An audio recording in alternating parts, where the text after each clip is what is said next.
மீண்டுமா உங்களை யாவரையும் சந்திப்பதில் மிக்க மகிழ்ச்சி. இந்த நாள்ல நாம் எபிரேய நிருபத்திலிருந்து அநேக காரியங்கள் யாக்கோபு எப்படியாக ஆசீர்வதிக்கப்பட்டான் என்பதை குறித்து நாம் பார்த்தோம். அதுல விசேஷமா எப்படி ஒரு தேசமே உருவாயிற்று என்பதை வரை கொண்டு வந்தேன். அது ரெலவென்ட் தேவைப்பட்டபடியினால அதை எடுத்தேன். இல்லைன்னா இன்னொரு சந்தர்ப்பம் எப்போ கிடைக்கும், இந்த வருஷம் கிடைக்கும்னு எனக்கு தெரியாதுங்கிறதுனால இந்த சந்தர்ப்பத்தை பயன்படுத்தி அந்த காலகட்டங்கள், யார் யார் வந்தாங்க, சிலுவை போர் என்றால் என்ன, இப்படி அநேக காரியங்களை நாம் கற்றறிந்து கொண்டோம். இந்த நாள்ல ஒரு புதிய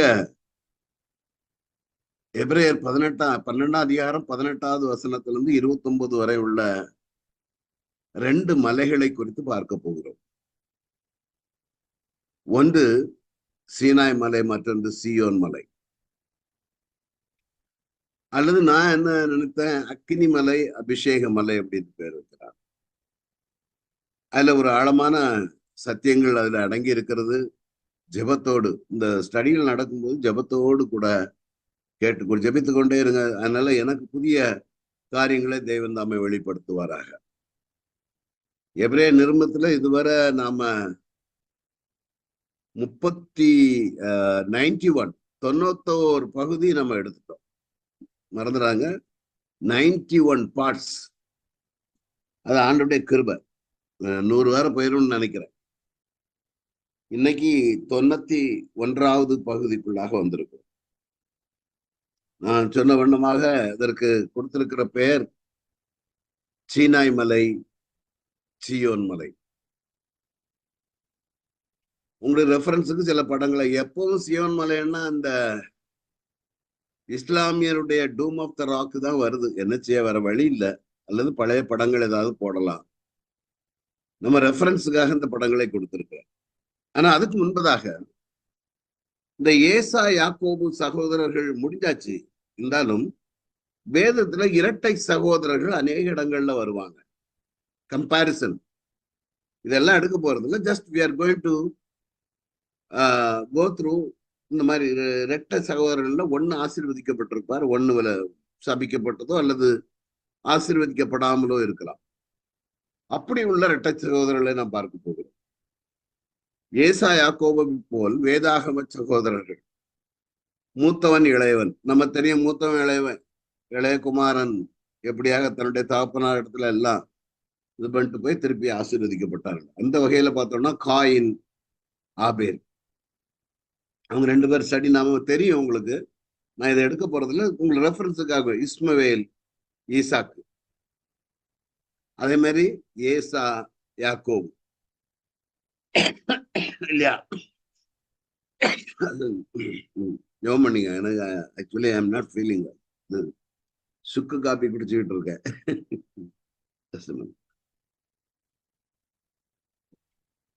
ஏசா யாக்கோபு.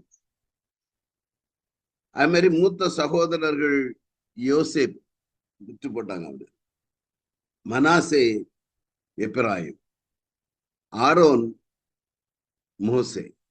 இந்த வலது பக்கம் உள்ளவங்க எல்லாருமே ஆசீர்வதிக்கப்பட்டவர்கள். எலியா, தாவீது.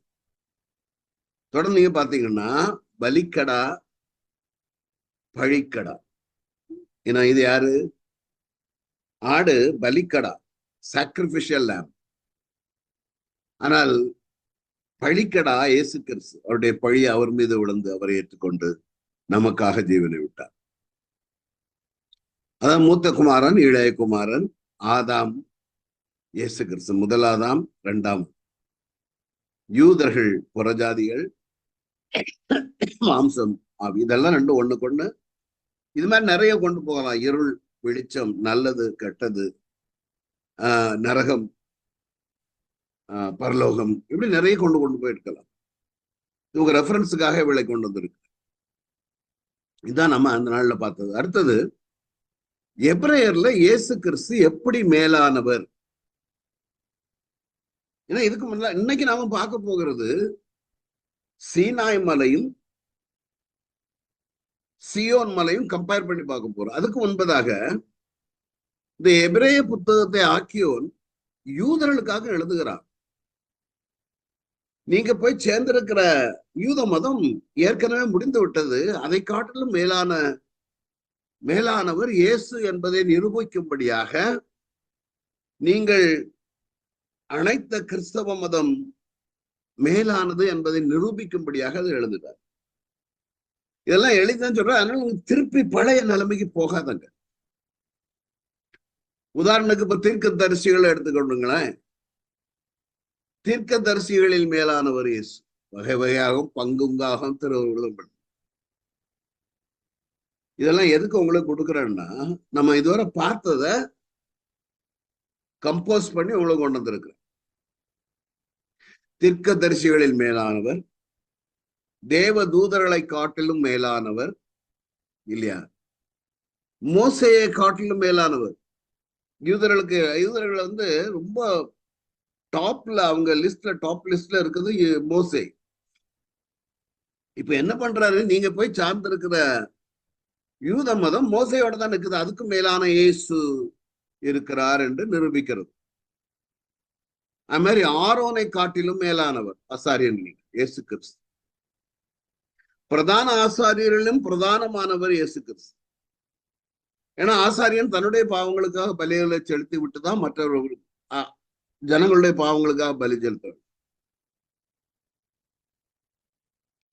இங்க இயேசு கிறிஸ்து தன்னுடைய பாவங்களுக்காக பலி செலுத்த விட்டு. இப்ப மெல்கி சேதைக்கின் முறைமையின்படி வந்தவர், அதுலயும் மேலானவர் இயேசு கிறிஸ்து. பழைய உடன்படிக்கை, புதிய உடன்படிக்கை, இயேசு கிறிஸ்துவின் மூலம் வருகிற புதிய உடன்படிக்கை. பூலோகத்துல ஒரு பரிசுத்தலம் இருந்தது, இது பரலோகத்துல இருக்கக்கூடிய பரிசுத்தலம், மேலான பரலோகம். இது எல்லாமே நான் எபிரேய புத்தகத்துல இருந்து உங்களுக்கு கொண்டு வந்திருக்கிறேன். அது மாதிரி பூலோக கூடாரம், பரலோக கூடாரம். நான் உங்களுக்கு ஞாபகம் இருக்கா, மேல ஒரு பரலோக கூடாரம், பூலோக கூடாரம். தேவன் இங்கிருந்த ஒரே தரம் பிரவேசித்து நித்திய மீட்பை உண்டு பண்ணினார். இங்கே பூலோகத்துல மிருகங்களின் ரத்தம், ஆனால் பரலோக கூடாரத்தில் இயேசு கிறிஸ்துடைய ரத்தம், தன்னுடைய ரத்தத்தை கொண்டு ஒரே தரம் பிரவேசித்து நித்திய மீட்பு உண்டு பண்ணினார். அடுத்தது டெய்லி தினப்பலி, தினமும் பலி செலுத்தி கொண்டே இருக்க வேண்டும் வழிபாட்டு கூடாரத்துல. ஆனால் நித்தியமான ஒரே பலியோடு முடிந்தது. கடைசியாக பிரமாணத்துல, பிரமாண கிரியைகளை பொறுத்துதான் நீ கீழ்ப்படிந்தால் உனக்கு விடும்.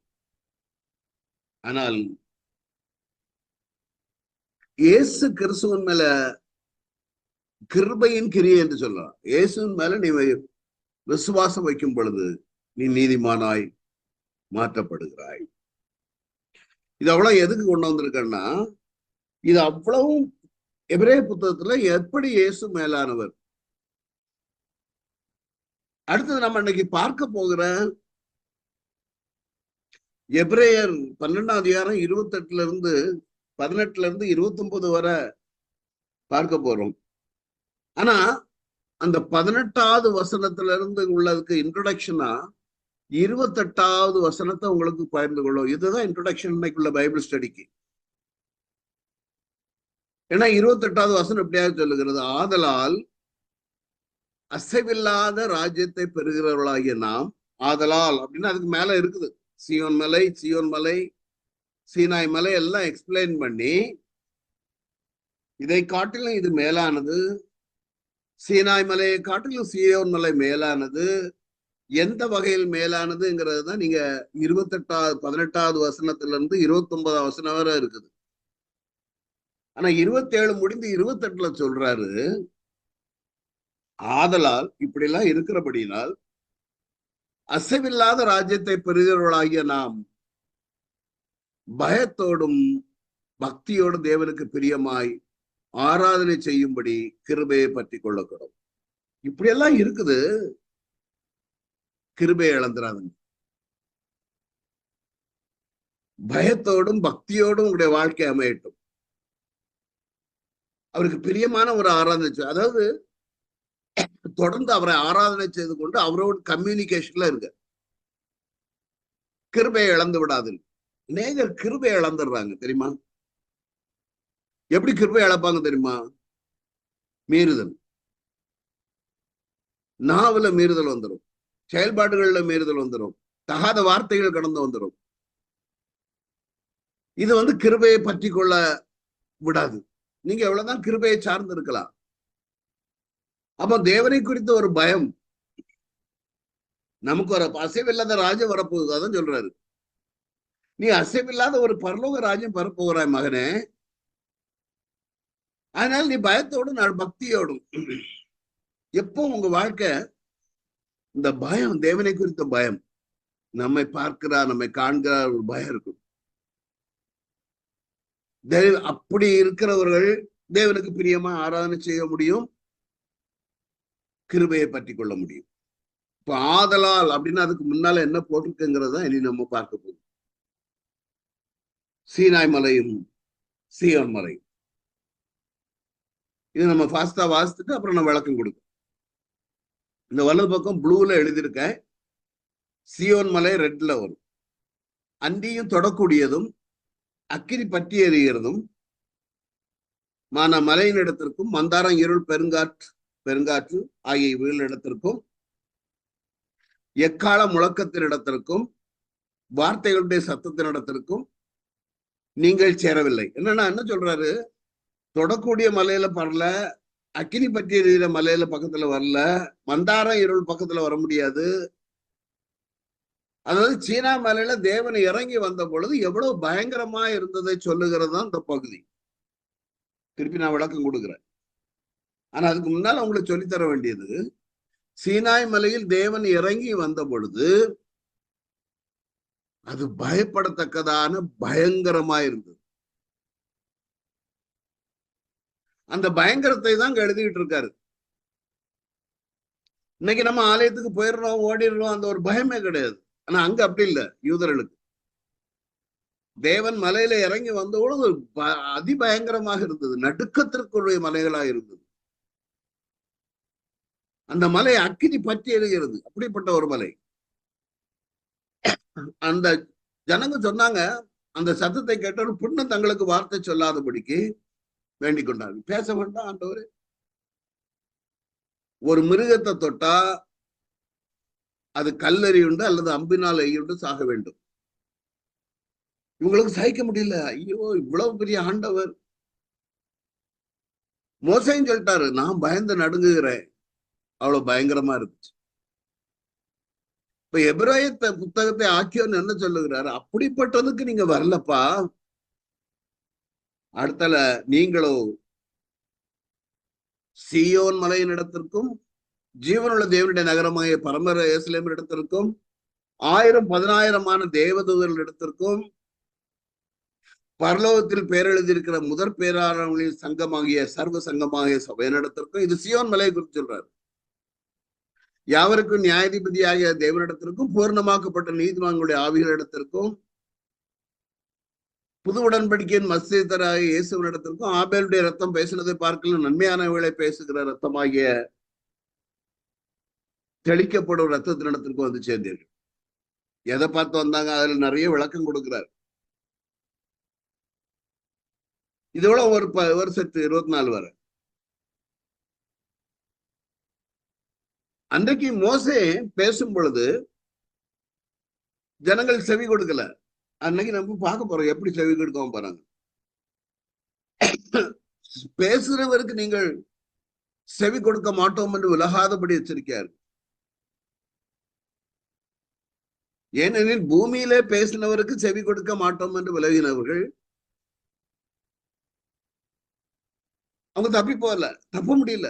பூமியில பேசினவங்களுக்கு விலகுனவங்க தப்பல, எல்லாம் போயிட்டாங்க வனாந்திரத்துல.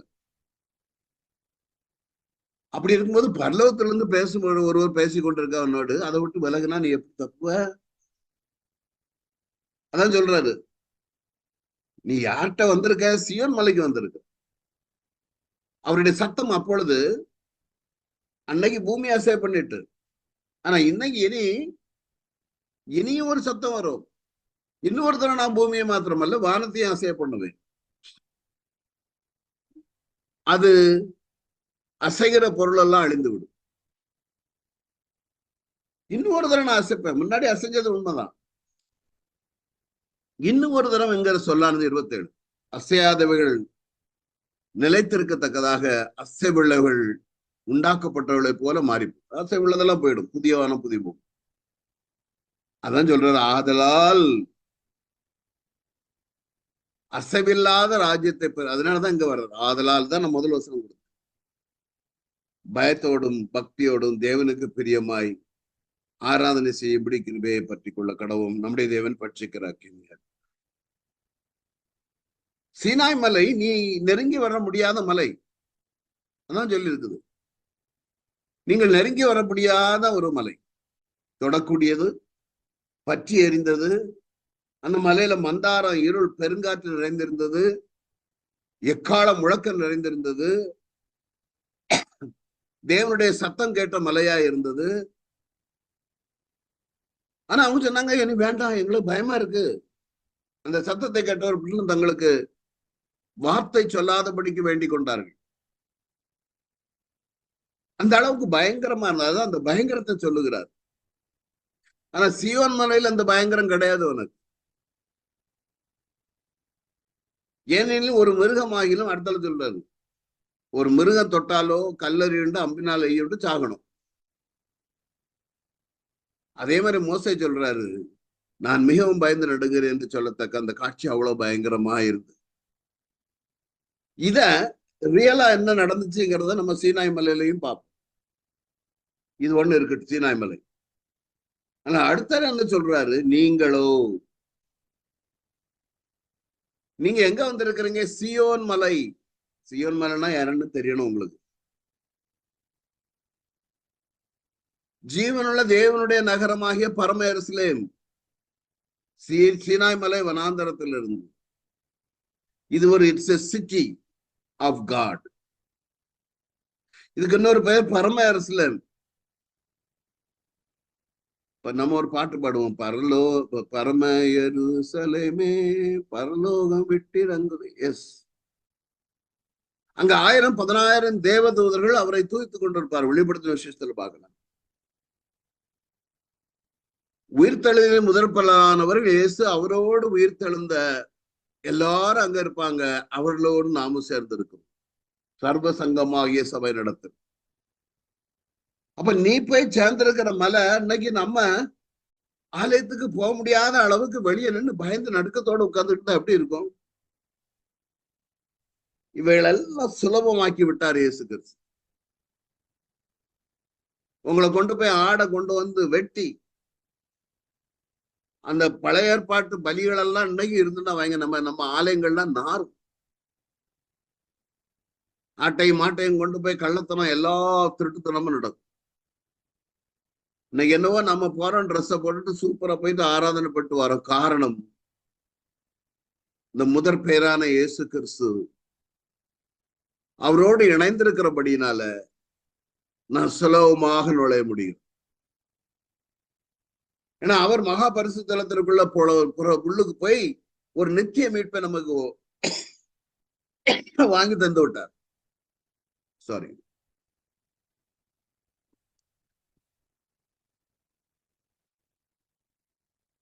நாம வந்தது யாவரும். இன்னொன்னு தெரியுமா, நம்மளை நியாயம் தீர்க்கிற போகிறவர் இயேசு கிறிஸ்து.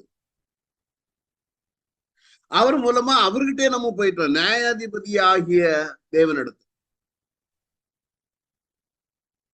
அடுத்தது பூரணராக்கப்பட்ட நீதிமான்களுடைய ஆவிகள் எல்லாரும் they are made whole.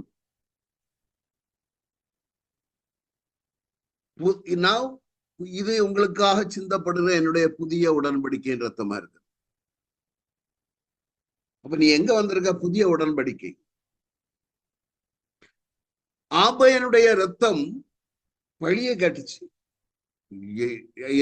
என்ன கொன்னுட்டான். அதை காட்டிலும் மேலானது நன்மையானவர்களை பேசுகிற ரத்தமாகிய தளிக்கப்படும் ரத்தத்தின் இடத்திற்கு வந்தீர்கள். நீங்க வந்திருக்கு சேர்ந்திருக்கிற சியோன் மலை மேலானது.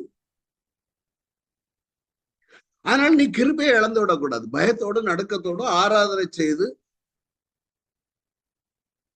நமக்கு இருந்து கிருபையை பற்றி கொள்ள கட வேண்டும். ஒவ்வொன்னா எடுத்தோம்னா ஏகப்பட்ட வசனங்கள் வரும். ஆனா சீனாய் மலை அடிவாரத்தில் நடந்தது என்ன உண்மையான சம்பவங்களை 19ஆம் அதிகாரத்துல பார்க்கலாம். சீனாய் மலையில அத படிச்சு பார்த்துட்டு எப்போ படிச்சீங்களோ தெரியல. உங்களுக்கு இந்த இடத்துல கொண்டு வந்தாதான் அந்த கான்டெக்ட் புரியும். கர்த்தர் மோசேட்டு சொல்றாரு, நீ அவர்களை பரிசுத்தப்படுத்து. ஏன்னா 20ஆம் அதிகாரத்துல அவரு பிரமாணங்களை கொடுக்க போகிறார். இன்றைக்கு நாளைக்கு அவர்களை பரிசுத்தப்படுத்த வஸ்திரங்களை தோய்த்து 3ஆம் நாளைக்கு ஆயத்தமா இருங்க. நான் பிரத்யட்சமாய் சீனாய் மலையில இறங்க போறேன். எவ்வளவு பயங்கரமா இருந்து பாருங்க. அதான் அங்க சொல்றாரு. அவருடைய நிலைமை வேற. அவங்க வனாந்திரத்திலிருந்து அலைஞ்சு வந்திருக்கிறாங்க. அந்த ஜனங்களுக்கு ஒரு எல்லை குறித்து மலையை தொடக்கூடாது, ஏறக்கூடாது. ஒரு எல்லை சுத்திலும் கயிறு கட்டிருப்பாங்க, கம்பு வச்சு ஏதோ ஒன்று ப்ரொடெக்ஷன். ஏறாதபடிக்கு அடிவாரத்தை தொடாதபடிக்கு, தொட்டா மிருகமானாலும் கல்லறியப்பட வேண்டும், கொல்லப்பட வேண்டும், அம்பெய்து கொல்லப்பட வேண்டும். மலையை தொடுகிறவன் நிச்சயமாக கொல்லப்படுவான். ஒரு கை தொடக்கூடாது, தொட்டால் நிச்சயமாக கல்லெறி உண்டு அல்லது ஊடுருவ எய்யுண்டு, சாக வேண்டும். மிருகமானாலும் சரி மனிதனாலும் சரி உயிரோடு வைக்கக்கூடாது. எக்கால துவனி பயங்கரமா துவனிக்கையில மலை அடிவாரத்துல தான் நிக்கணும், கொஞ்சம் தள்ளி. மோசே ஜனங்களை பரிசுத்தப்படுத்தினார் 3 நாளைக்கு. வஸ்திரங்களெல்லாம் துவைச்சு குளிச்சு எடுத்து இருக்கணும். சியோன் மலையில அது கிடையாது. Internal cleanliness is more important than external. Normal லைஃப்ல அதுக்கு ஒரு பைபிள் அவசியம்.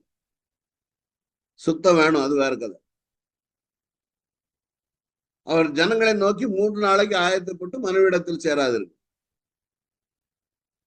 அடுத்தது பயங்கரமான ஒரு இடி முழக்கம், மின்னல்கள், கார்மேகம், மகாபலத்த எக்கால சத்தம் மலையில, சீனாய் மலையில.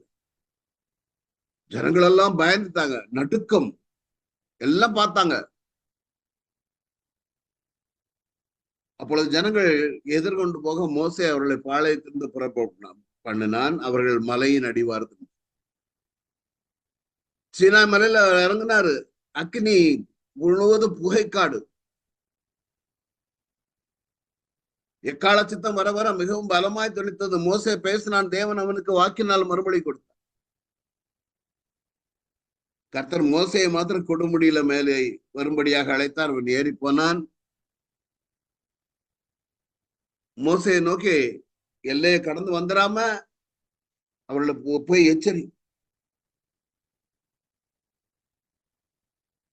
அவங்க தங்களை பரிசுத்தம் கொள்ளட்டும். ஆசாரியர்களாலும் சரி சங்காரமாகாதபடி ஆயத்தமா இருக்கணும். அப்ப ஆண்டவர்கிட்ட சொல்றான், நீர் எங்களை சொன்னீங்களா ஆண்டவரே எல்லை குறித்து பரிசுத்தப்படுத்துங்கள்னு. ஆகையால் வரமாட்டாங்க. Assurance is giving assurance to God. இதுதான் அன்னைக்கு நடந்தது. கர்த்தர் மோசையை நோக்கி, நீயும் ஆரோனும் ஏறிவார்கள்,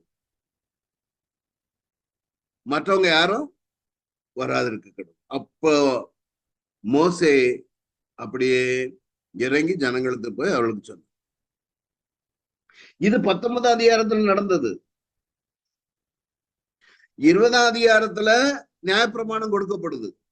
தொடர்ந்து பிரமாணம் கொடுக்கப்பட்ட பின்பு என்ன நடந்துன்னு பாத்தீங்கன்னா, இந்த பிரமாணம் கொடுக்கும் பொழுது மேகத்துல இருந்து கொடுக்கிறாரு. எக்கால சத்தம், இடிமுழக்கம், கார்மேகம் எல்லாம் பயங்கரமா இருக்குது. 20 அதிகாரம் 18ஆம் வசனத்துல பாத்தீங்கன்னா,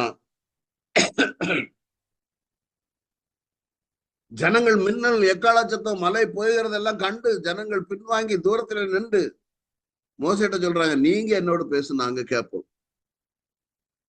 தேவன் எங்களோடு பேசாதிருப்பாராக, பேசினா நாங்க செத்துப்போம். அவ்வளவு பயங்கரமான ஒரு காட்சி. ஆனா இன்னைக்கு நமக்கு தேவன் நேரடியாக பரிசுத்த ஆவியானவர் மூலமாக பேசுகிறார். சிலவங்க ஆண்டவர் சொல்றான்னு கதையும் விடுவாங்க, அது வேற கதை. Be careful. ஏன்னா இந்த சியோன் மலைக்கு அவ்வளவு ஒரு பிரதானமான ஒரு மலை. நீ போய் குளிச்சு இதெல்லாம் பண்ணி இப்படி எல்லாம் வந்து இப்படிதான் போகணும்னு கிடையாது. மோசே ஜனங்களை நோக்கி சொன்ன, பயப்படாதங்க, நீங்க பாவம் செய்யாத பிடிக்கும் தம்மை பற்றிய பயம் உங்கள் முகத்திற்கு உங்களுக்குள்ள இருக்கணும் என்பதற்காக இப்போ தேவன் எழுந்தருளி இருக்கிறார். Be careful. ஜனங்க மோசடி சொல்றாங்க, ஐயா எங்களால தாங்க முடியாது, நாங்க முகம் ஏறிட்டு கூட பார்க்க முடியல, பேசுனா நாங்க செத்து. ஜனங்கள் ரொம்ப தூரத்தில் நிற்கிறாங்க. ஆனா இவர் கார்மேகத்திற்குள்ள மோசே கடந்து செல்லுகிறார். அந்த காட்சியை உங்களுக்கு முன்னால கொண்டு வர. அப்பொழுது கர்த்தர் மோசே கிட்ட சொல்றாரு, நான் வானத்திலிருந்து உங்களோடு பேசினேன் என்று கண்டீர்கள். இது எங்க நடக்குது? 20ஆம் அதிகாரத்துல. நீங்கள் எனக்கு ஒப்பாக வெள்ளியினாலே தெய்வங்களையும் பொன்னினாலே தெய்வங்களையும் உங்களுக்கு உண்டாக்கவே வேண்டாம். அடுத்த என்ன சொன்னாரு? அதுக்கு பதிலாக மண்ணினாலே பலிபீடத்தை எனக்கு உண்டாக்கி அதன் மேல் உன் ஆடுகளையும் மாடுகளையும் சர்வாக தகன பலியாகவும் சமாதான பலியாகவும் செலுத்து. நான் என் நாமத்தை பிரஸ்தாபப்படுத்த எந்த ஸ்தானத்திலும் உன்னிடத்தில் வந்து ஆசீர்வதி. ஆனா இங்க கிளியரா சொல்லியிருக்காரு, எனக்கு உண்டாக வெளியினால தெய்வங்களை பொன்னினால தெய்வங்களை உங்களை உண்டாக்க வேண்டாம். இதே யாத்திராகமும் 12 அதிகாரத்துக்கு ஒரு 32ஆம் அதிகாரத்துல பொன் கன்று குட்டியை செய்து தெய்வ வழிபாடு செய்தார். புரியுதுங்களா? எல்லாம் சத்தம் கேட்டாங்க, பயந்தாங்க, எல்லாம் நடந்துச்சுது. ஆனா அடுத்தபடியாக கீழ்ப்படியாமை. சியோன் மலையிடத்துல வந்து உண்மையா சேர்ந்தவங்களுக்கு இந்த கீழ்ப்படியாமை இருக்காது. ஏன் தெரியுமா? பிரமாணத்திற்கும் பழைய உடன்படிக்கைக்கும் புதிய உடன்படிக்கையும் வித்தியாசம் உண்டு. சீனாய் உடன்படிக்கை வேற, சியோன் உடன்படிக்கை வேற. சீனாய் உடன்படிக்கையில பாருங்க, இந்த மலைக்கு மேல வாங்க, இன்னொரு இடத்துல பாருங்க, சீனாய் உடன்படிக்கை கொடுக்க 24ஆம் அதிகாரத்துக்கு வர்றான். அதுல நீயும் ஆரோனும் நாதாவும் அபியும் மூப்பரில் 70 பேரும் கர்த்தரிடத்தில் வாருங்கள், ஏறி வந்து பணிந்து கொள்ளுங்கள். யாரெல்லாம்? மோசே, இந்த ஆரோன் தான் கண்ணுக்குட்டியே பண்றது. பிறகு மோசே அவனுக்காக பரிந்து பேசி அவனை தப்ப வச்சுட்டாரு. ஆனா நாதாவும் அபியும் மாட்டிக்கிட்டாரு. மேலும் இதுல மோசே மாத்திரம் கர்த்தரிடத்தில் சம்மதித்து வரலாம். மோசே வந்து கர்த்தருடைய வார்த்தைகள் யாவையும் இப்ப 20ல இருந்தே இந்த பிரமாணங்கள் 21, 22, 23 எல்லாம் நிறைய இருக்குது. 10 கற்பனைகள் போக 613 கற்பனைகள் உண்டு. அப்பொழுது ஜனங்கள் எல்லாம் ஏகச்சித்தமா சொல்றாங்க, கர்த்தர் அருளின எல்லா வார்த்தைகளும்படி செய்வோம் என்று பிரதியுத்தரம் சொன்னாங்க. இந்த கதை வந்து சியோன் மலையில் நடக்காது. பிரதியுத்தரம் சொன்னா செய்வாங்க, இல்லைன்னா they will be cut.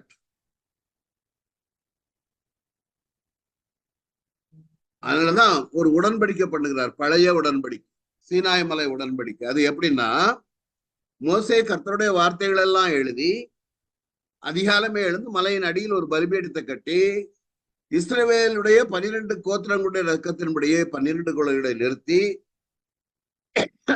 அவங்க தகன பலிகளை செலுத்தி கர்த்தருக்கு சமாதான பலிகளையாக காளைகளை பலியிட்டார்.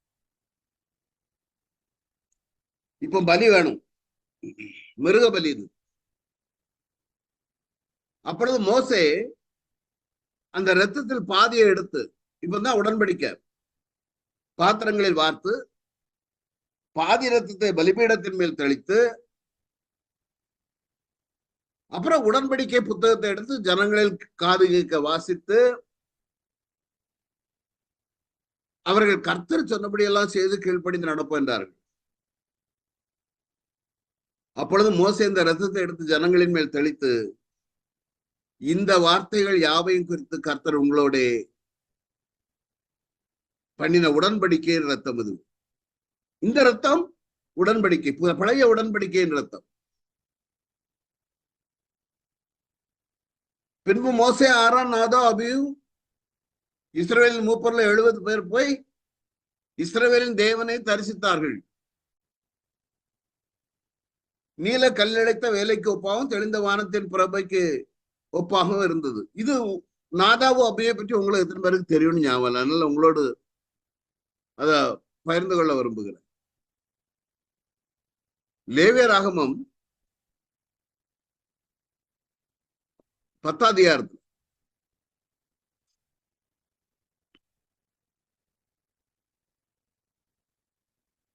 லேவியராகமம் 9ஆம் அதிகாரத்துல அக்கினி வந்து இறங்கிச்சு.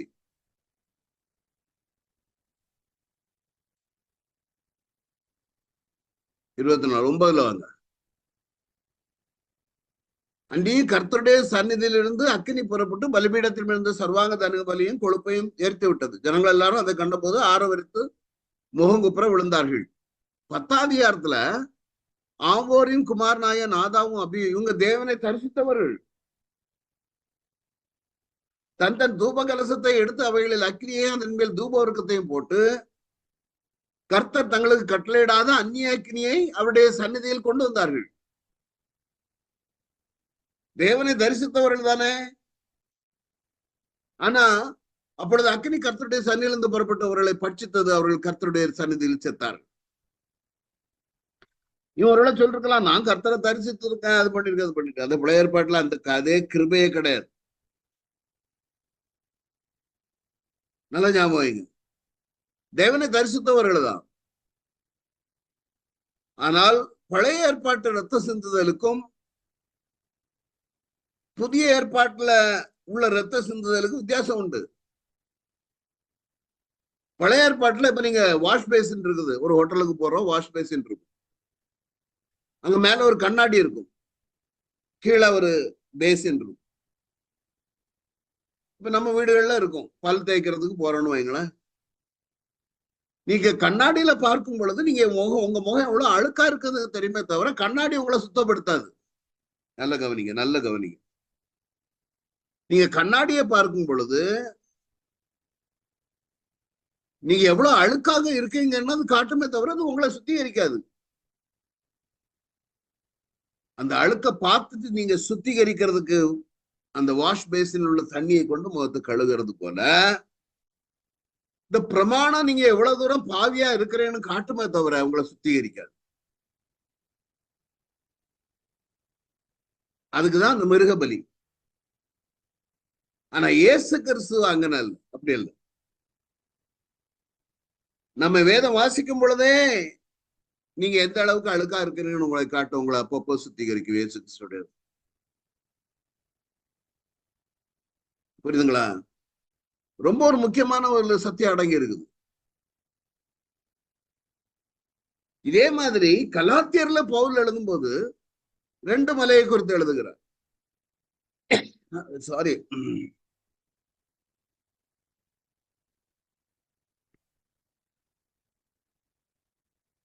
இப்ப இந்த மலை முடிஞ்சது, சீனாய் மலை.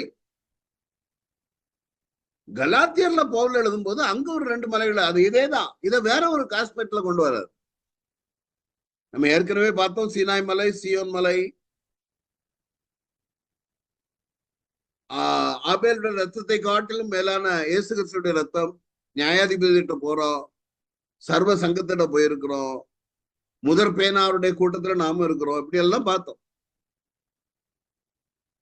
இதே இத கலாத்தியர்ல எழுதும் போது என்ன எழுதுகிறாருன்னா, ஆபிரகாமுக்கு 2 குமாரர் இருந்தார்கள். ஒருவன் அடிமையான இடத்தில் பிறந்தவன், அது யாரு? இஸ்மவேல். ஒருவன் சுவாதீனம் உள்ள இடத்தில் பிறந்தவன், ஆகாரிட்ட பிறந்தவள் இஸ்மவேல், சாராள் இடத்தில் பிறந்தவன் ஈசாக். அடிமையானவட்ட பிறந்தது மாம்சத்தின்படி பிறந்தவன், சுவாதீனம் உள்ளவரிடத்தில் பிறந்தவன் வாக்குத்தத்தத்தின் பிறந்தது. ஏன்னா சொன்னார், ஆண்டவர் வாக்குத்தத்தம் கொடுத்தார். வானத்து நட்சத்திரங்களை ஆபிரகாமுக்கு காண்பித்து சொன்னார். அதை எண்ணக்கூடுமானால் அந்த கடல் மணல் எத்தனையாக உன் சந்ததியை வர்த்திக்கப்படும் சொல்றாரு. இவைகள் ஞான அர்த்தம் உள்ளவை. அந்த சிறைகள் 2 ஏற்பாடு. ஒன்று சீனாமலையில் உண்டான ஏற்பாடு, அல்லது பழைய ஏற்பாடு, இது புதிய ஏற்பாடு. சீனாய் மலையில் உண்டானது அடிமைத்தனத்திற்குள்ளாக பிள்ளை பெறுகிறது. அது ஆகார் என்பவள் தானே. இந்த ஆகார் என்பது சீனாய் மலையில உள்ள அரபி தேசத்தில் உள்ள சீனாய் மலை, அதான் ஒப்பிட்டு கொண்டு வருகிறார். அந்த ஆகார் இப்பொழுது இருக்கிற எருசலேமுக்கு சரி, எந்த பூமியில் உள்ள எருசலேமுக்கு சரி, யூதர்கள் அந்த பூமியில் உள்ள எருசலேமை தான் கொண்டாடி கொண்டிருக்கிறார்கள். அவங்க இன்னும் ஆகாரோடு கூட அடிமைப்பட்டிருக்கிறாங்க. ஈசாக்கை ஏற்றுக்கொள்ளவில்லை, இயேசுவை ஏற்றுக்கொள்ளவில்லை. அதான் சொல்லுவார். இன்னும் யூதர்கள் ஈசாக்கனுடைய வம்சத்தில் வந்த இயேசுவை சொந்த ரட்சகராக ஏற்றுக்கொள்ளாதபடினால பூலோகத்தில் உள்ள எருசலேமை சார்ந்திருக்கிறார்கள். பரம எருசலேம், மேலான எருசலேமோ சுவாதீனம் உள்ளவர். நாம மேலான இன்னைக்கு நீங்க எருசலேமை நோக்கி பாய விரிச்சு அங்க பார்த்தா பிரார்த்தனை பண்றோம். யூதர்கள் இன்னைக்கு எருசலேமை நோக்கி ஜெபம் பண்ணுவாங்க. அது அடிமைத்தனத்தில் இருக்கிற ஒரு எருசலேம். புரியுதா? அந்த சீனாய் மலையில் உள்ள ஆகார் மலை, அதாவது அந்த ஸ்திரியா இருக்கட்டும்,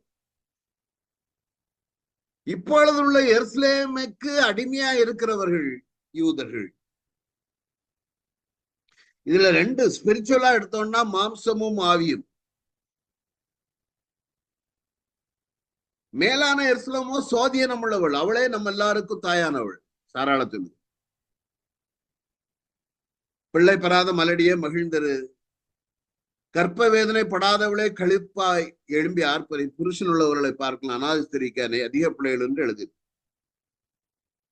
தொடர்ந்து பாத்தீங்கன்னா சகோதரரே, அதான் சொல்றாரு, நாம் ஈசாக்கை போல் வாக்கு தத்துவத்தின் பிள்ளைகள். நாம ஈசாக்குடைய சந்ததியில வந்த வாக்கு தத்துவத்தின் பிள்ளைகள். உன் மூலமாய் பூமியில் உள்ள வம்சங்கள் எல்லாம் ஆசீர்வதிக்கப்பட்டிருக்கணும்னா அது இயேசு கிறிஸ்து மூலமா தான். அதான் காட்டினாரு. ஈசாக்கு பிறக்கும் அதான் சொன்னாரு, வானத்து நட்சத்திரங்களை காட்டினாரு. ஆயிலும் மாம்சத்தின்படி பிறந்தவன், இதுல 2 மீனிங் இருக்கு. ஆயிலும் மாம்சத்தின்படி பிறந்தவன் யூதன், ஆவியின்படி பிறந்தவனை, மாம்சத்தின்படி பிறந்த இஸ்மவேல் ஆவியின் படி பிறந்த ஈசாக்கை துன்பப்படுத்துறது போல இப்போ நடக்குது. யூதர்கள் பவுலுடைய நாட்கள்ல பவுல் சுவிசேஷம் சொல்லிட்டா போவார், பின்னால யூதர்கள் போய் அவங்கள துன்பப்படுத்தினாங்க. பவுலுக்கு அதான் ரொம்ப சங்கடம். நம்ம சுவிசேஷம் சொல்ல பின்னால யூதர்கள் போய் இது பத்தாது, விருத்த சேதனம் பண்ணணும், பிரமாணங்களை கை கொள்ளணும்னு சொல்லி நடந்து வருகிறது. 1, நீ ரட்சிக்கப்படுகிற வரையில மாம்சத்தின்படி பிறந்தவன். நான் 2வது, உனக்குள்ளாக 2 பேர் இருக்கிறான். யாரெல்லாம் இருக்கிறா? மாம்சத்தின் பிறந்த இஸ்மவேல் உண்டு, ஆவியின்படி பிறந்த ஈசாக்கு உண்டு. கலாத்தியர் 5ஆம் அதிகாரத்துல பாருங்களேன், ஆனா உங்களுக்கு சொல்லித்தார பாருங்க. கலாத்தியர் 5ஆம் அதிகாரத்துல இது பாருங்க. இது இந்த 30 வரை பார்த்துட்டு அப்புறம் அதுக்கு போல. அதை குறித்து வேதம் என்ன சொல்லுகிறது? அடிமையானவளின் மகன் சுவாதீனம் உள்ளவளுடைய குமாரனோட சுதந்திரவழியா இருக்க முடியாது. ஒரே வீட்டுக்குள்ள 2 இருக்க முடியாது, மாம்சம் ஆவியும். ஆகையால் அடிமையானவனையும் அடிமையானவளையும், யார ஆகாரையும், அவளுடைய மகன் இஸ்மவேலையும் புறம்பை தள்ளு என்று சொல்லுது. ஆண்டவர் தான் சொன்னாரு, வெளியே தள்ளிடு, அவசியம் இல்ல. நீ 2 எஜமானுக்கு ஊழியம் செய்ய முடியாது. அதே இது கலாத்தியர்ல பார்ப்போம்.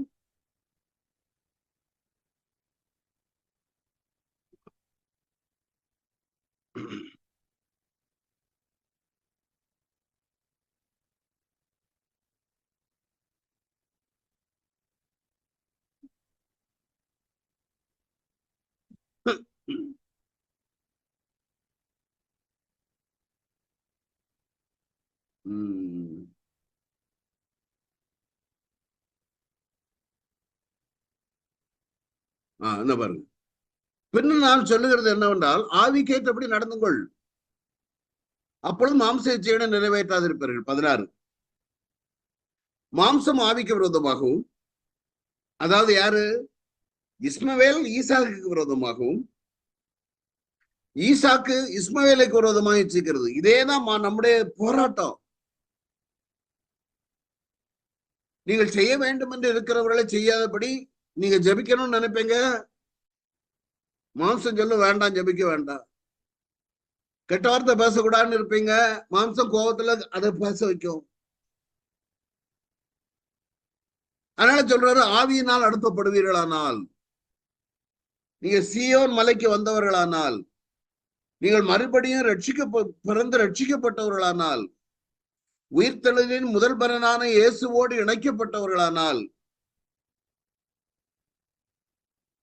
சர்வ சங்கத்தினிடத்திற்கு வந்தவர்களானால், சபையில் ஆவிக்குரிய சபையில் அங்கத்தினர் உள்ளவனால், நீங்கள் நியாய பிரமாணத்திற்கு கீழ்பட்டவர்கள் அல்ல.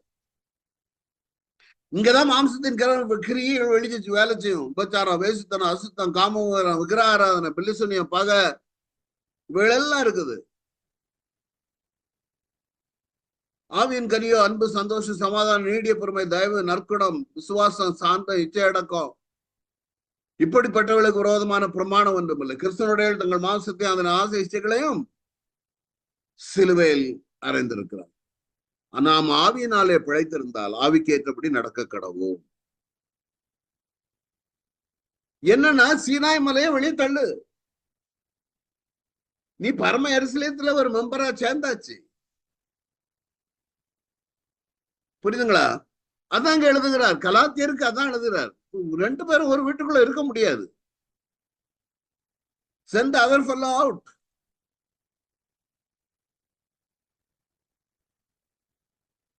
அதனால சொல்ற, இப்படி இருக்க சகோதரரே, நாம் அடிமையானவளுக்கு பிள்ளைகளாயிராமல் சுயாதவனம் உள்ளவளுக்கே பிள்ளைகளாயிரும். ஈசாக்குடைய சந்ததியில நாம இருக்கிறோம். அங்க பயங்கரமா இருந்தது உண்மைதான், கஷ்டப்பட்டது உண்மைதான். ஆனா இங்க கஷ்டம் இல்லையே. நீ வந்திருக்கிறது பரம சீயோன் அல்லவா? அங்க அக்னி மலை இல்லையே. இங்க உனக்குள்ளாக அல்லவா அக்னியின் அபிஷேகம் இறங்கியிருக்கிறது பரமசியோன்ல. அந்தியும் அக்னிமயமான நாவல் அவர்களுக்கு கொடுக்கப்பட்டது. இது அங்க புறம்பிருந்த அக்னி, இங்க அவர்களுக்குள்ளாகவே பற்றி எறிகிற அக்னி. தேவன் நம்ம அபிஷேகத்திருக்கிறார், நமக்குள்ளாகவே தேவன் வாசம் பண்ணி இருக்கிறார். அந்த நாட்கள்ல அவ்வளவு பெரிய தேவன் இருதயத்துல இருந்து வாசம் பண்ணுவாருன்னு அவங்களுக்கு தெரியாது. அவருக்கு சத்தத்தையே கேட்க முடியல. அப்ப எப்படி தேவன் இவர்களுக்குள்ள வாசம் பண்ணதை நம்ப முடியும்?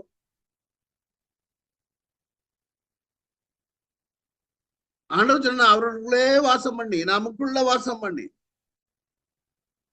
எவர்கள் தேவனுடைய ஆவியினால் நடத்தப்படும், நம்மளை நடத்துகிறது ஆவியானவர். நமக்குள்ளாக வந்து வாசம் பண்ணுங்க. அங்க வந்து அப்படி இல்லை, சத்தத்தை கூட கேட்க முடியலன்னா உள்ளுக்கு வந்து வாசம் பண்ணா சத்தே போவோம். உண்மைதான். ஆனா நம்முடைய ஆண்டவராய் இயேசு கிறிஸ்து எல்லாவற்றையும் சுலபமாக்கி விட்டார் பரம எருசலேமில். அதனாலதான் பரம சீயோன். அந்த சீயோன் என்றாலே தேவன் வாசம் பண்ணுகிற இடம். இது நிறைய வசனம் இருக்கு. என்னுடைய பரிசுத்த பர்வதமாகிய சீயோன் மீதில் என்னுடைய ராஜாவை அபிஷேகம் பண்ணுவேன். பூலோகத்துல உண்டு, பரலோகத்துல உண்டு. வடதிசையில் உள்ள சியோன் பர்வதம் வடிப்பான ஸ்தானமும் சர்வ பூமியின் மகிழ்ச்சியுமா இருக்கு. அதுவே மகாராஜாவின் நகரம். அதாவது நீங்க சீனாய் மலையை காட்டிலும் எவ்வளவு உயர்வானது சியோன் மலை என்பதற்கு உண்டான வசனங்களை உங்களுக்கு கொடுத்து கொண்டிருக்கு. இதை நீங்க டீச்சிங்கோ மெசேஜ் கொடுப்பதற்கோ வேலை பயன்படுத்தலாம். இது ராஜாவின் மகாநகரம். இந்த சியோனை தெரிந்து கொண்டு தமக்கு வாசஸ்தலம், அவருக்கு வீடு இதுதான். தனக்கு ஒரு வாசஸ்தலமாக அதை தெரிந்து கொண்டார். மறந்துறாங்க. இது என்றென்னைக்கு நான் தங்கும் இடம், இதை நான் விரும்பினபடியினால் இங்கே வாசப்படுவேன். நிறைய வசனங்கள் இருக்குது. சங்கீதம் 74:2 சொல்லும் பொழுது, நீர் வாசமாயிருக்கிற சீயோன் பர்வதத்தை நினைத்தருளும். மேலும் ஏசாயா 24:23 சேனைகளின் கர்த்தர் சீயோன் மலையிலும் எருசலேமிலும் ஆளுகை செய்வதால். இன்னைக்கு அவர் ஆளுகை செய்து கொண்டிருக்கு. இதோ ஏசாயா 8:18 நான் கர்த்தர் எனக்கு கொடுத்த பிள்ளைகளும் சியோன் பர்வதத்தில் வாசமாய் இருக்கிற சேனைகளின் கர்த்தராலே இஸ்ரவேலின் அடையாளங்களாக அற்புதங்களாக இருக்கு. நல்ல உங்களுடைய ஜெப வாழ்க்கையில அன்றாட ஜெபம் பண்ணும்போது இந்த சியோனில் வாசமா இருக்கிற தேவனுடைய வசனங்களை சொல்லி ஜெபம் பண்ணீங்கன்னா பெரிய ஆசீர்வாதங்கள் கிடைக்கும். அவர் அங்கே வாசமா இருந்து நமக்காக பரிந்து பேசுகிற தேவன். தேவன் நீங்க இஸ்ரவேலின் அடையாளங்களாகவும் அற்புதங்களாகவும் இருக்கிறோம். சீயோனில் வாசமா இருக்கிறவர்களே, நீ சத்தமிட்டு கம்பீரி, இஸ்ரவேலின் கர்த்தர் உன் நடுவில் பெரியவராக இருக்கு. You are saved, you may be living in the world, but ஆண்டவரோடு கூட சீயோன் பர்வதத்துல வாசமா இருக்கிறீர்கள். ஆவிக்குரியது. சோ நீங்க சீயோன் பர்வதங்கிறதுல ஏற்பட்ட காரியம் இல்லை. அது தேவன் தங்கி தாபரிக்கிற வாசஸ்தலம். தொடர்ந்து நீங்க பாத்தீங்கன்னா, கர்த்தராய ஆண்டவர் உரைக்கிறது ஏசாயா 28:16 இதோ அஸ்திபாரமாக ஒரு கல்லை சீயோன்ல வைக்கிறேன், அது பரீட்சிக்கப்பட்டதும் வெளியேறப்பட்டதும் திட அஸ்திபாரமும் உள்ள மூலைக்கல், இதை விசுவாசிக்கிறவன் பதறான். இந்த கல் இருக்கு பாருங்க, அஸ்திபார கல். எல்லாம் டெஸ்டிங் எல்லாம் முடிஞ்சாச்சு, வெளியேறப்பட்டது திட அஸ்திபாரம். இந்த கல்லின் மேல யாரு போய் விழுகிறானோ அவன் நொறுங்கி போவான். நொறுங்கி போன அர்த்தம் என்ன? அழுது தன்னை ஒப்பு கொடுத்து ஆண்டவரை தன்னுடைய இருதயத்துல சொந்த லட்சங்கமாக இருக்கு. ஆனா இந்த கல்லு யாருமான விழுதோ அவன் நொறுங்கி போவான், நசுங்கி ஒண்ணு இல்லாம ஆயிடும். உங்களுடைய ஜீவிதமும் என்னுடைய ஜீவிதமும் நம்முடைய வீடு இவரை அஸ்திபாரமாக கொண்டு, இவரை மூலக்கல்லாக கொண்டு நம்முடைய ஜீவிதம் கட்டப்பட்டு. நீ சியோன் மலையில வந்து சேர்ந்திருக்கன்னு சொல்லிட்டு இஷ்டம் போல வாழ முடியாது. Jesus Christ should be your foundational stone.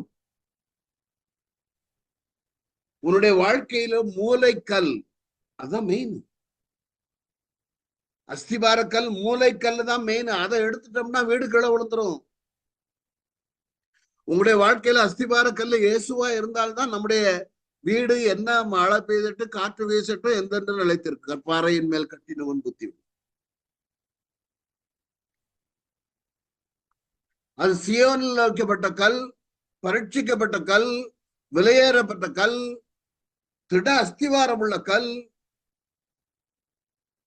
அது மேல நீ விசுவாசிக்கும் பொழுது என்ன வந்தாலும் நீ பதற மாட்ட. சிலவங்களுக்கு பதற்றம், கேட்டா விசுவாசி. நிறைய பேருக்கு நான் விசுவாசிப்பாங்கன்னா பிரச்சனை வரும் பொழுது பேனிக் ஆகி ஒரு மாதிரி ஃப்ரஸ்ட்ரேட்டட். நோ, நான் விசுவாசிக்கிற என்ன என்று அறிவு.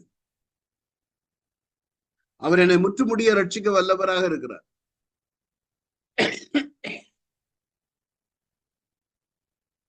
ஒரு நிமிஷம்.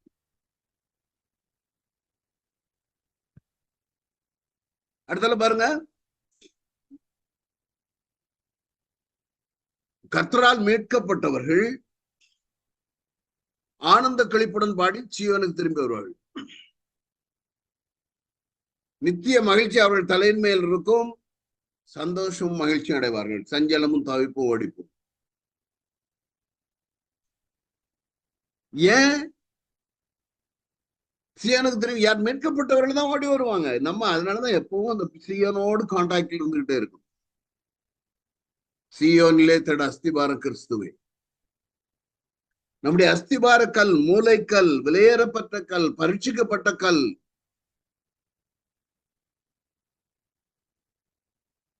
இதுல நீங்க இருக்கும் பொழுது பூமி அசையும். நான் ஆண்டவர் சொன்னார், ஒரு முறை கூட நான் அந்த பூமியை அசைய பண்ணுவேன். இது நிலையானது கிடையாது. இவைகளெல்லாம் அழிந்து போய்விடும். நிலையான ஒரு பரிசுத்த நகரம் நமக்கு கடந்து வருகிறது. அதற்கு முன்னோடியாக நாம் சியோனில் அந்த திட அஸ்திபார கல்லிலே இணைந்திருக்க வேண்டும். சும்மா சீனாய் மலை, நான் சியோன் மலைக்காரன்னு சொல்றது, சியோன் அசம்பிளி ஆஃப் காட்ல நான் இருக்கிறேன், அதுவும் அல்ல. மெம்பர்ஷிப்பா இருந்துக்காங்க. ஆனா அந்த சியோன் மலை அஸ்திபார கல்லோடு கூட உங்களோட வீடு கட்டப்பட்டிருக்கு.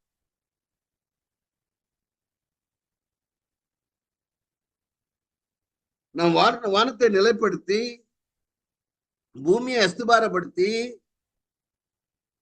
சியோனை நோக்கி நீ என் ஜனம் என்று சொல்வதற்காக நான் என் வார்த்தையை உன் வாயிலே அருளி என் கரத்தின் நிழலினால் உன்னை மறைக்கிறேன். இவளெல்லாம் நிறைய பொக்கிஷங்கள் இருந்த வசனங்கள். மீட்பர் சியோனுக்கும் யாக்கோபிலே மீறுதலை விட்டு திரும்புகிறவர்களுக்கும் வருவார் என்று கருத்து சொல்லும். வெளிப்படுத்தின விசேஷத்தில் நீங்க பார்க்கலாம் 14 அதிகாரம். பின்பு நான் பார்த்தபோது இதோ சியோன் மலையின் மேல் ஆட்டுக்குட்டியானவரையும் அவரோட கூட அவருடைய பிதாவின் நாமம் தங்கள் நெற்றிகளில் எழுதப்பட்டிருந்த 144,000 பேரையும் கண்டேன்.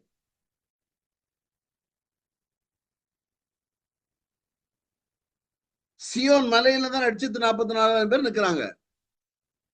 எபிரேயர் 13:14 சொல்லுகிறது, நிலையான நபரம் இங்க இல்ல, வரப்போகிறதே நாடி தெரிகிறோம். நீ பூமியின் பேரிலும் சத்தியம் பண்ண வேண்டாம், அவருடைய பாதப்படி எருசலேமின் பேரிலும் சத்தியம் பண்ண வேண்டாம், அது மகாராஜாவுடைய நகரம். பிலிப்பியர் 3:20 சொல்றாரு, நம்முடைய குடியிருப்போ பரலோகத்தில் இருக்கிறது. அங்கே இருந்து நாம் கர்த்தராய் இருக்கிற இயேசு கிறிஸ்து ரட்சகர் வர ஏற்பார்த்து கொண்டிருக்கோம்.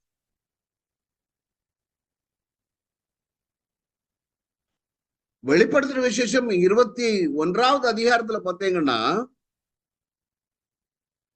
ஒரு நிமிஷம்,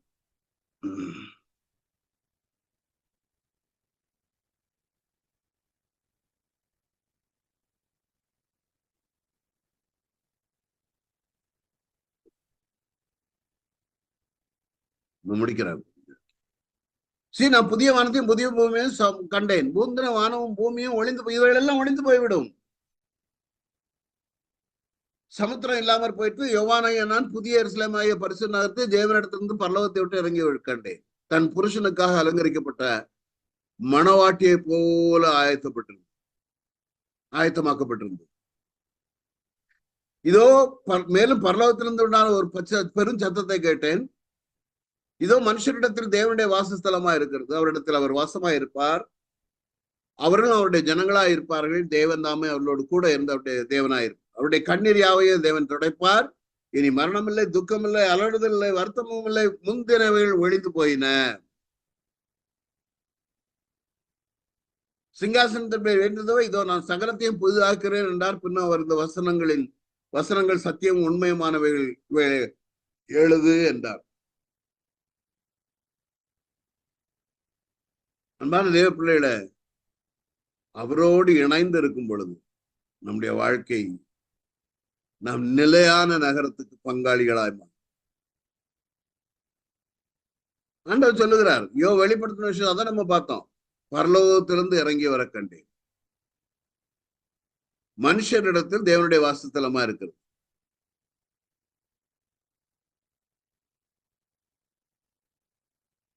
சியோன் மலை என்பது, சியோன் புதிய ஏற்பாட்டு எழுத்தாளர் சியோனை மிகப்பெரிய ரட்சிப்பின் அடையாளமாக பயன்படுத்தும். இது ஒரு நகரம், ஒரு தேசம், ஒரு மக்கள் அல்லது ஒரு சகாப்தத்திற்குள் மட்டுப்படுத்தப்படவில்லை. அவர்களுக்கு அது பரலோக எருசலேமை பற்றி பேசியது. அதன் குடிமக்கள் மேலிருந்து பிறந்தவர்கள். இடையான வசனங்களை கொடுத்திருக்கு. நல்ல கவனிச்சுக்காங்க. சீயோன் தேவனுடைய அடையாளபூர்வமான வாசஸ்தலம். சங்கீதக்காரனும் தீர்க்கதரிசிகளும் அதை திரும்ப திரும்ப குறிப்பிட்டனர். அவரிடம் அது தேவனை குறித்து இஸ்ரவேலின் ரட்சிப்பை குறித்தும் பேசுது சீயோன். புரியுதுங்களா? இந்த நாள்ல நம்ம எல்லாரும் அறிந்து கொள்ள வேண்டிய விஷயம், நம்ம சீயோன் வாசிகள். நம்முடைய மூலைக்கல் ஆண்டவராக இயேசு கிறிஸ்து அவரால் நடத்தப்பட வேண்டும். நம்முடைய வாழ்க்கை அவரால் நடத்தப்பட வேண்டும். நிலையில்லாத நகரத்தை பெறப்போகிற நாம் நம்ம வாசிக்க கேட்டோம். எல்லாரும் சேர்ந்து ஜபிக்கலாம். ஆண்டெடுத்து சொல்லுவோம், ஆண்டவரே, நம்ம கேட்கறது மாத்திரம் எங்களுடைய வாழ்க்கை மாறி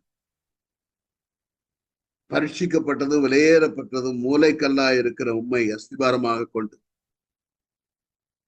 எப்பொழுதும் நம்முடைய வருகைக்கு ஆயத்தப்படுத்த வேண்டுமா? கிருபையை பற்றி கொண்ட ஆண்டவர் ஆராதனை செய்த ஆண்டவர் உமக்கு பயந்து பயத்தோடு நடுக்கத்தோடு ஆராதனை செய்து கிருபையை பற்றி கொள்ள வேண்டும்.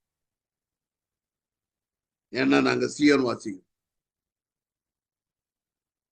இஸ்மாயில வெளியே தள்ளுங்க, உங்களுக்குள்ள நிறைய இருக்கும். கெட்ட வார்த்தை பேசுறது, கோவப்படுறது, தேவனுக்கு பிடித்தமில்லாத இஸ்மாயில் கேரக்டர் நிறைய உள்ளுக்கு அமுகி கிடக்கும். நான் சொல்ல வேண்டியதுல உங்களுக்கு தெரியும். Get rid of it. அதெல்லாம் வெளியே வரட்டும். இந்த நாவல தித்திப்பும் கசப்பும் வரக்கூடாது. ஜெபமும் பண்ணிக்கிட்டு இன்னொரு அடுத்தவங்களை கேர்ஸ் பண்ணக்கூடாது. நாம சீயோன் வாசிகள், மேலான எருசலேம் வாசிகள், முதற் பேரானவரோடு இணைந்த வாசிகள், பரீட்சிக்கப்பட்ட மூளைக்கல்லை அஸ்திபாரமாக கொண்டவர். நம்முடைய ஜீவிதம் அதன்படிதான் இருக்க வேண்டுமே தவிர God made it every simple. ஏன்னா யூதர்களுக்கு தான் சொல்றாரு அவரு, நீங்க போனீங்க, பயந்தீங்க, நடுங்குனீங்க. ஆனா இங்க நடுக்கம் கிடையாது, ஒண்ணும் கிடையாது. தேவன் தன்னையே பலியாக அர்ப்பணித்து உன்னை மேலான எருசலேத்திற்கு வாசிகளாய் மாற்றி நீ பூமியில் உள்ள எருசலேமை நோக்கி ஜபிக்க வேண்டியது. பரம எருசலேமை நோக்கி காத்திருக்கிறது. ஆண்டவரே, வந்திருக்கிற ஒவ்வொருவருடைய எருசலேம் வாசிகளாய் மாற்று. மேலான எருசலேம் வாசிகளாய் மாற்றி எங்களுடைய வாழ்க்கை நாங்கள் உங்களுடைய அஸ்திபாரத்திலே கட்டப்பட்டவர்கள் என்பதை நிரூபிக்கத்தக்கதாக எங்களுடைய வாழ்க்கைகளும் வாயின் வார்த்தைகளும் இருதயத்தின் தியானங்களும் அமைய வேண்டுமா ஜெபிக்கிறோம். அந்த ஒவ்வொருவரையும் ஆசீர்வதிக்கும். பலவீனங்கள் இருக்கும் எல்லாரும். Nobody is going to be perfect in a moment. ஆனா ஒரு வாஞ்சை எங்களுக்குள்ளாய் காணப்படும். நான் இன்னும் உடைய நாமத்தை தூஷிக்க கூடாது. பயத்தோடு நடுக்கத்தோடு ரட்சிப்பு நிறைவேற பிரயாசப்படணும். கிருபையை காத்துக்கொள்ளணும். யாக்கோபு ஏசா கிருபையை இழந்து விட்டான். திரும்பி அதை தேடியும் கிடைக்கவில்லை. அந்த நிலைமை எங்களுக்கு எப்படியாக யாக்கோபை ஒரு பெரிய சந்ததியாக உருவாக்கி இந்த கண்களுக்கு உருவாகித்திருக்கு. நாங்கள் அதை விட மேலான பரலோகவாசிகளா எங்களை மாற்றிருக்கு. எங்களோட சந்ததிகளை ஆசீர்வதிக்க போயெல்லாம் சொல்லுங்க. எங்க சந்ததிகளை நீங்க ஆசீர்வதிக்க போறீங்க எல்லாம் சொல்லுங்க வாயத்தர். I bless all of them in the name of Jesus. Thank you, Lord. அபிஷேகத்தை வழி நடத்துங்க, பரிசுத்தப்படுத்துங்க, பரிசுத்தப்படுத்துங்க, பரிசுத்தம். பிரச்சனையோடு உள்ளவர்களுக்காய் ஜெபிக்கிறேன். Deliver them from every problem. In the name of Jesus, I rebuke every sickness, pain, suffering, whatever may be. Fill them with the heavenly happiness. பரலோக சந்தோஷத்தினால் விளனர் ஆளுகை செய்ய பேசும் மூலம் பிதாவே ஆமென். என் ஆத்மாவே கர்த்தரை ஸ்தோத்திரி, என் முழு உள்ளமே பரிசு நாமத்தை ஸ்தோத்திரி. என் ஆத்மாவே கர்த்தரை கர்த்தர் செய்த சகல பாருங்கள். Thank you all for coming.